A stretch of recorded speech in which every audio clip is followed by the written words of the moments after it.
Like I gave y'all the scenario, and I told y'all the difference in some of these drafts.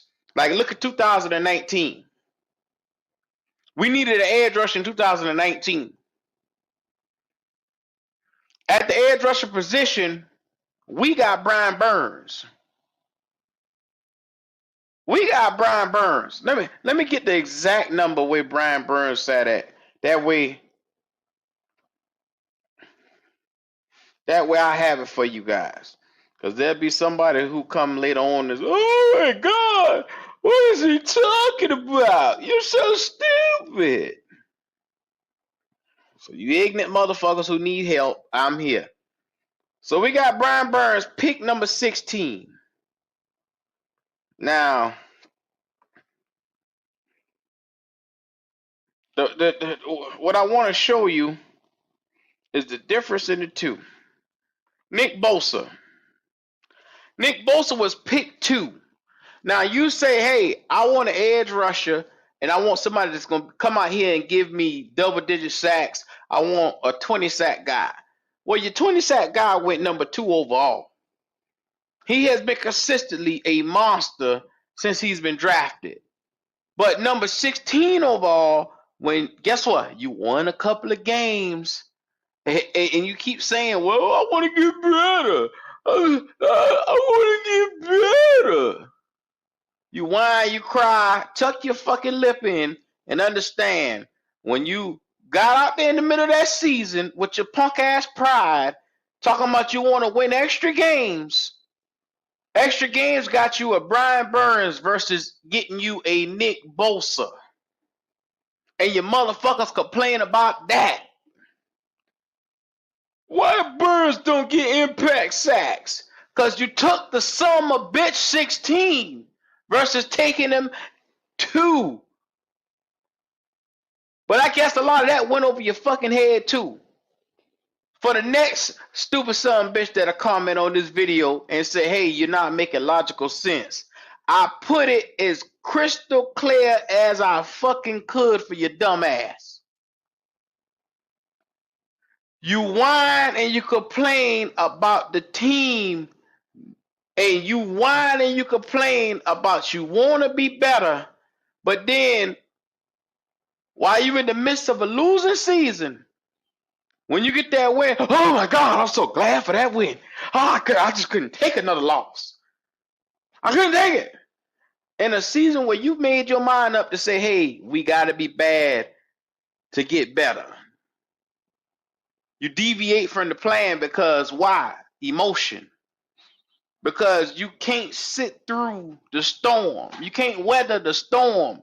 You just can't understand how people can patiently sit through the storm.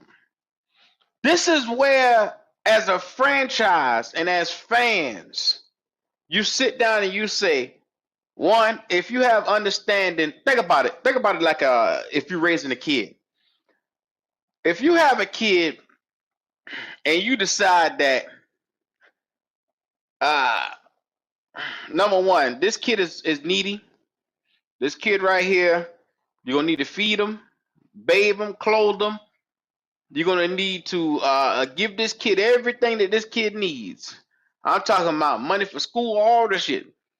You can't wake up every single day and say, God damn it, I got to feed the fucking kids. I got to bathe this son bitch. I got to come out here and put clothes on the child back. You can't whine and complain about doing shit you're supposed to fucking do. You can't do it.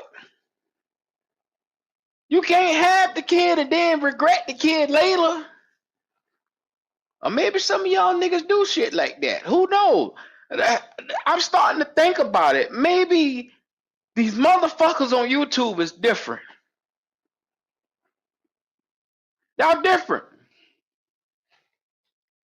I've never understood the process that some of these cats wake up in the morning, the thought process, and they say, well, here it is, it's 2024. We want to get better for 25. We want to make sure the team gets built.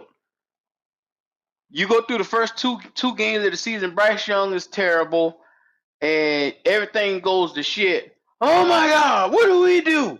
What do we do? Andy Dalton come out and win week 3. Oh, well, we got the answer right here. The problem was Bryce. Then Andy Dalton comes out and gives you basic numbers, which is about 250, 275, stuff you haven't seen all year. You haven't seen none of this shit all year. Well, I don't want to see any more from Andy because Andy is not the future. You know what? I'd rather see Bryce come out here and stink the son bitch up every week. You get what I'm saying? You just deviated from the plan because what you had before wasn't giving you anything. You get what I'm saying? Once again, think about how many times we've deviated from the plan this year alone. This year alone. Every opportunity that you see as a Panther fan is because you're so fucking thirsty. You so horny for any ounce of winning. You don't think about what it took to get there and how you got to that position. Like I said, it's like a man that just walking around with his dick hard all day. There ain't no thought process to that shit there. You just got blood rushing to the top of your head. Ha, ha, ha, ha, ha. Nigga walk around with pressure for no reason. Oh my God, what do I do? Normally, when you dick hard, and this every man who watches knows exactly what I'm about to say. When you dick hard, you make irrational decisions. Why is that? Because up top is not going with down below. You're not making a smart decision at that moment. And some of you motherfuckers will come up with something clever. Well, I don't need to make smart decisions. Hey, potatoes, potato. Hey, do you, motherfucker? I'm to the point now where, like I said, we praise mediocrity around. Think about it. The stuff that we talking about from the quarterback position right now are so basic. Like him taking off. Think about this right here. Last week, those same running lanes, I got on this same show and paused the video and said, hey, Bryce Young, man, you got to start taking those running lanes and running them because it's wide open. They dare you to run the ball. He froze up the week before. And you watch film after film after film of him just standing there, pockets were open, and he could have made plays there. Fast forward to the week after, he runs for 68 yards and a touchdown on the ground. Oh my God, that is what I'm talking about. We win the game. You see what I'm talking about right here? I literally just took time to slow it down for you and tell you what the motherfucker should have did a week before. And then you come on here and you tell me, you're not happy with what you see? He's our guy. When are y'all gonna ever be happy with anything? Literally. This is what motherfuckers do. They say shit like that and then come on here and talk shit all day. You're the dumbest podcast. Y'all don't understand. Y'all not real fans. Y'all not sitting at the stadium. Y'all not going through this right here. I sit back and I listen week in and week out, and I hear a fan base that's irrational. I hear guys that making moves by the seat of their pants. I hear emotion. I hear unstableness, instability, especially instability. These fans around here are so mentally unstable. I think that they would help you rob a bank and would turn around and put a gun on you. That's just how unstable we are around here. But if you tell them that, they'll say, well, you're not a real fan. That's their go-to. Their go-to is you're not a real fan if you don't feel the way we feel. or believe what we believe or understand stuff the way we understand. I never understand the way you chipmunk ass niggas think with your little teeny tiny brain. Little teeny brain. Got the nerve to tell me that, well, this is a yet a assessed price. You shouldn't expect nothing else.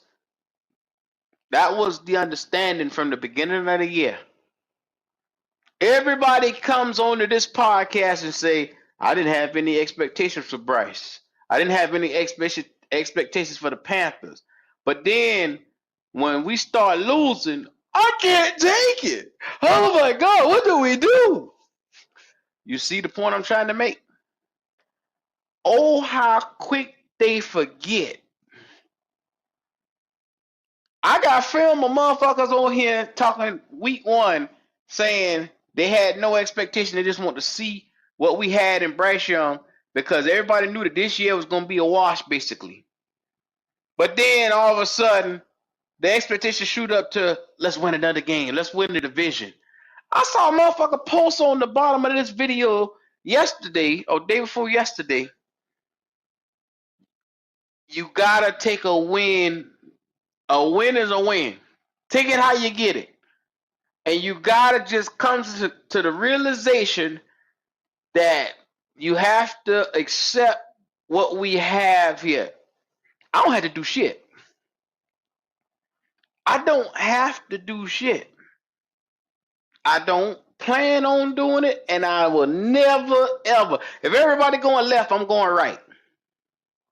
And if that makes me the most hated son bitch ever, fuck y'all. I will go right. Because I woke up with my own mind.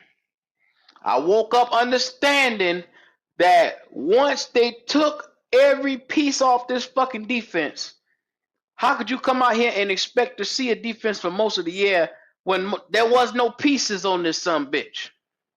Because guess what? Everybody said they want to see touchdowns. Everybody want to see Bryce Young and evaluate what they had. Well, guess what? You got every opportunity